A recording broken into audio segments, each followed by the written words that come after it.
Hello everyone, welcome back to my class top teaching spoken English.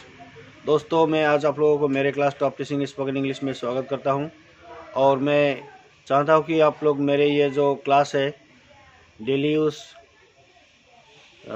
English sentences, ये class आप शुरू से अंत तक देखें, क्योंकि ये जो सेंटेंसेस मैं आप लोगों के लिए लाया हूं, ये जो सेंटेंस है ये आप डेली हम एक दूसरे के साथ अक्सर इंग्लिश में बात करना चाहते हैं और बात करते भी हैं। जैसे कि अगर आपके दिल में इंग्लिश सीखने का इच्छा हो तो आप मेरा ये क्लास देखते रहिए और मेरा जो चैनल है इसे सब्सक्राइब करके रखिए और पास की वो बेल आइकन क्लिक करके रखिए ताकि मेरा अगला वीडियो भी आप तक जल्द से जल्द पहुंच जाए। तो दोस्तों, मैं without any further delay I am going to start this class.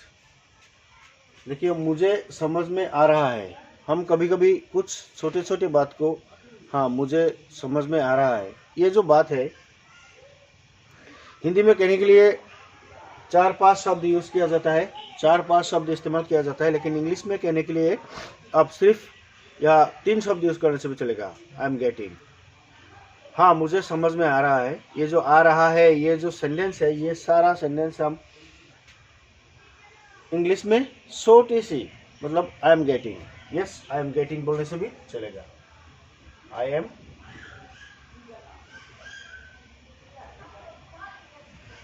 Am getting, मुझे समझ में आ रहा है बोलने से भी चलेगा।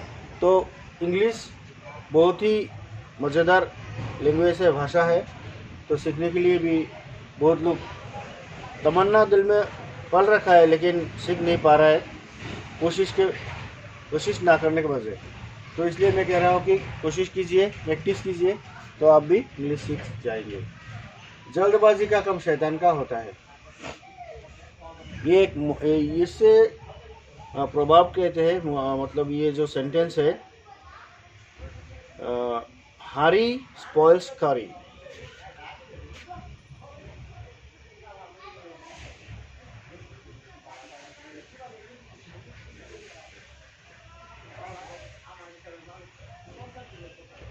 हरी स्पॉइल्स करी, हरी स्पॉइल्स करी, हरी स्पॉइल्स करी।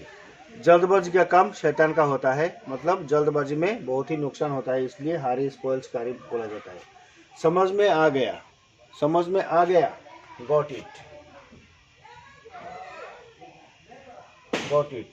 मेरा समझ में आ गया, आई गॉट इट बोलने से भी चलेगा। गॉट इट समझ में आ गया मतलब समझ में आया, गॉट इट। आप हमेशा जल्दी में रहते हो, आप हमेशा जल्दी में रहते हो। You are always in a hurry, you are always in a hurry. Hurry का मतलब होता है जल्दबाजी। You are always in a hurry, आप हमेशा जल्दबाजी में रहते हो। ये बासी खाना है। खाना बासी हो जाने से हम इसे इंग्लिश में कैसे बोलेंगे? बासी का मतलब होता है stale. It's a stale food, it's a stale food, it's a stale food. ये बासी रोटी है। It's a stale chapati, don't take stale chapatis. बासी रोटी मत खाओ। तो हम इसे भी कह सकते हैं डोंट टेक स्टेल फूड, बासी खाना मत खाओ। आज कपकपाती ठंड है, मतलब आज बहुत ठंड है। आज कपकपाती ठंड है मतलब आज शरीर कांप जाने वाला ठंड है। तो हम इसे इंग्लिश में कैसे बोलेंगे? It is shivering cold today, it is shivering, it is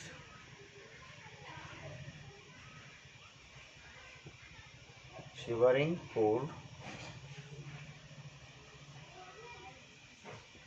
today, it is shivering cold today. Shiver का मतलब होता है कांपना। It is shivering cold today.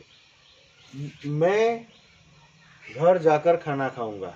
कभी हम बाहर से किसी से अगर कोई बोलता है कि चलो होटल में खाना खा लेते, रेस्टोरेंट में खाना खा लेते, तो हम कहते नहीं, हम आज घर जाकर खाना खा लूँगा। तो हम इसे इंग्लिश में कैसे बोलेंगे? मैं घर जाकर खाना खाऊंगा। I will go home and dinner, have dinner. I will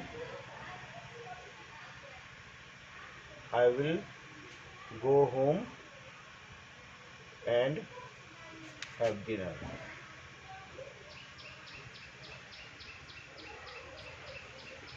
I will go home and have dinner. I will go home and have dinner. मैं घर जाऊंगा और खाना खाऊंगा। तो इस सेंटेंस को हम इंग्लिश में बोलेंगे I will go home and have dinner. ये एक अजीब इत्तेफाक है। ये एक अजीब इत्तेफाक है। It's a strange coincidence. It's a strange. It's a strange. Strange का मतलब होता है अजीब, इत्तेफाक, coincident.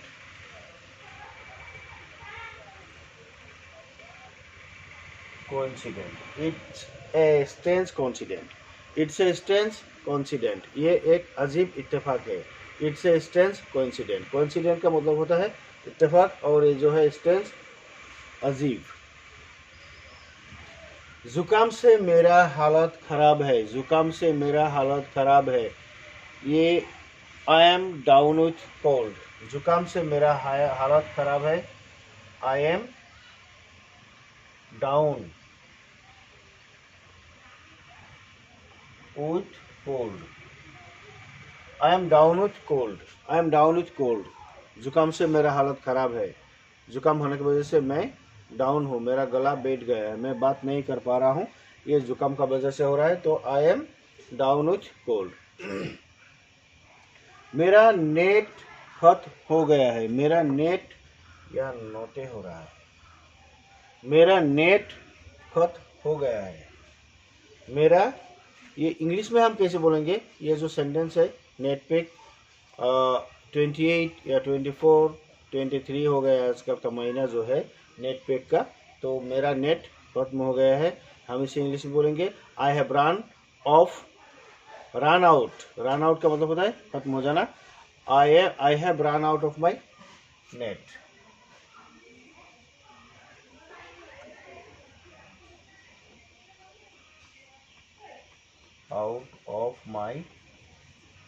I have run out of my data. Net जो होता है वो डाटा। MB, नेट बोलने से भी चलेगा। I have run out of my MB. I have run out of my data. I have run out of my net बोलने से भी चलेगा। I have run out of my data. मेरा net मतलब मेरा डाटा खत्म हो गया है। कहीं नज़र न लगे, ये जो हम किसी को बोलते हैं कि अक्सर कुछ बहुत खूबसूरत चीज़ों को देखकर हम बोलते हैं किसी का नज़र ना लगे, तो हम इसे इंग्लिश में बोलेंगे, डायरेक्टली हम बोल सकते हैं कि टच वुड। टच वुड का मतलब होता है किसी का नज़र ना लगे। टच वुड, टच वुड का मतलब होता है किसी का नज़र ना लगे। कोई बात नहीं, कोई बात नहीं। डजंट मैटर, नो मैटर, ऐसे बोलने से भी चलेगा। कोई बात नहीं, डजंट मैटर, कोई बात नहीं। नो मैटर बोलने से भी चलेगा, नो मैटर।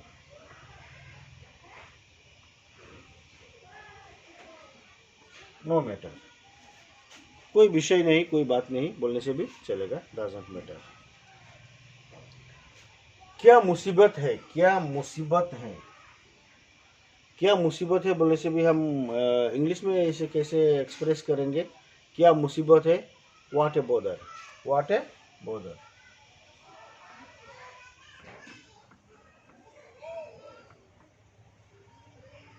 क्या मुसीबत है, ये मार्क ऑफ एक्सक्लेमेशन, क्या मुसीबत है, हम इस तरह से एक्सक्लेम करते हैं कभी कभी। क्या बकवास है, व्हाट नॉनसेंस बोल सकते हैं हम, व्हाट नॉनसेंस। क्या मुसीबत मतलब क्या बकवास है।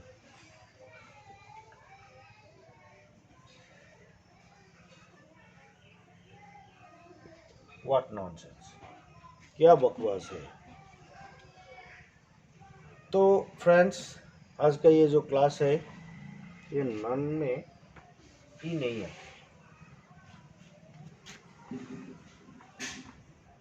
व्हाट नॉनसेंस, क्या बकवास है। तो friends, I hope this video was mostly helpful for you. If you practice these sentences in your daily life conversation, you can speak in English fluently. So friends, thank you for watching this video.